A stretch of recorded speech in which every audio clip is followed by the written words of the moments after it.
আমের প্লাস্টিক চাটনি একেবারেই ভিন্ন স্বাদের একটা আমের চাটনি।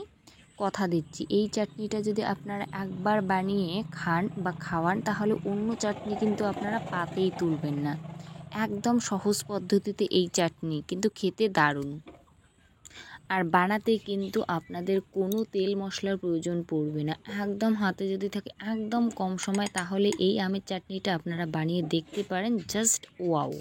তো নমস্কার বন্ধুরা, সবাই কেমন আছো? আশা করি সবাই ভালো আছো। নতুন একটা ভিডিওতে আপনাদের আরও একবার কিন্তু সবাইকে স্বাগত জানাই।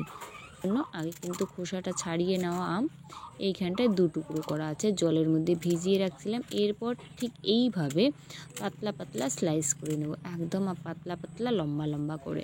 আমি কিন্তু কাটাটা দেখাইলাম, ঠিক এইভাবে আপনারা কাটবেন। দেখুন একেবারেই পাতলা করে।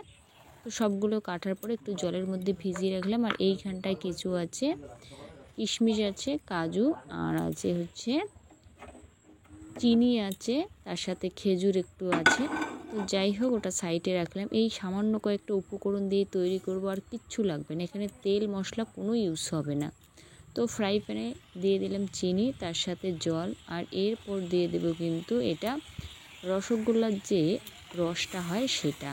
আপনারা শুধু রসগোল্লার রস দিয়েও করতে পারেন বা শুধু চিনি দিয়েও করতে পারেন। তো আমি দুটোই মিশিয়েই করব। এরপর দিয়ে দিলাম আম দিয়ে কিন্তু একটুখানি নাড়িয়ে নেব। এই রান্নাটা করতে কোনো ঝামেলা নেই, আর খেতে বন্ধুরা ভীষণ সুন্দর হয়। এরপর স্বাদের জন্য একটুখানি নুন আর কালারের জন্য একটুখানি হলুদ দিয়ে নিলাম। দিয়ে এটা খুব ভালো করে কিন্তু ফুটিয়ে নেব। আর 1 চিমটের মতো দিয়ে দিলাম লঙ্কা গুঁড়ো।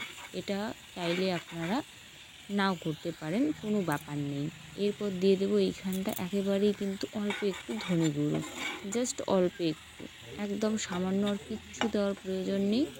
একদম কিন্তু কম মশলায় তৈরি করব। আর কতটুকু মশলা সেটা তো ভিডিওতে আমি দেখাইলাম, একদম সামান্য মশলা। খুব ভালো করে এটা নাড়িয়ে নেব। আর এরকমভাবেই কিন্তু হালকা আছে রান্না করে নেব। যখন দেখতে পারবেন আমের কালারটা একেবারেই কিন্তু চেঞ্জ হবে, আর একেবারে আমটা হবে স্বচ্ছ কাচের মতো। কোনো রকম কিন্তু কোনো শক্ত থাকবে না। একদম যখন নরম হবে তাতে দিয়ে দেব কাজু, কিশমিশ, আর এইখানটায় আছে খেজুর। সেটা দিয়ে আরও নাড়িয়ে নেব। আর এটা কিন্তু একটুখানি মাঝে মধ্যে নাড়িয়ে নেব যাতে কড়াইতে না লাগে।